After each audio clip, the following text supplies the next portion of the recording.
हम किसानन के माटी हमार शान, पसीना से लिखले रोज अपना पहचान।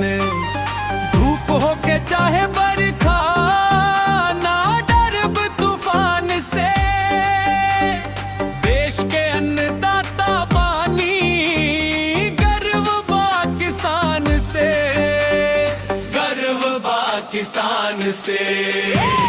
हरियर हरियर खेतवा लहराए धान के, मेहनत के रोटी मीठ लगे सम्मान किसान के।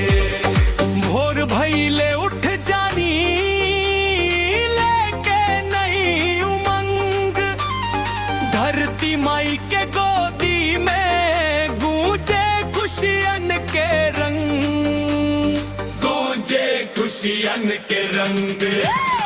हरियर हरियर खेतवा लहराए धान के, मेहनत के रोटी मीठ लगे सम्मान किसान के रे।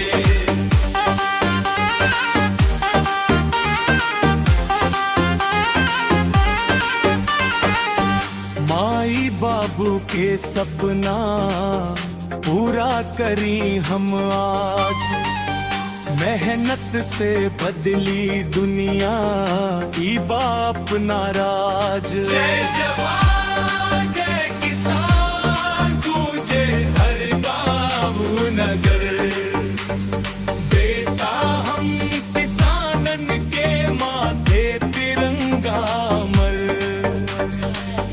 तिरंगा मर। हरियर हरियर खेतवा लहराए धान के, मेहनत के रोटी मीठ लगे सम्मान किसान के। हम किसानन के माटी हमार शान, पसीना से लिखले रोज अपना पहचान। धूप हो के चाहे बरखा ना डरब तूफान से, देश के अन्नदाता पानी गर्व बा किसान से, गर्व बा किसान से। हरियर हरियर खेतवा लहरा धान के, मेहनत के रोटी मीठ लगे सम्मान किसान के, सम्मान किसान के।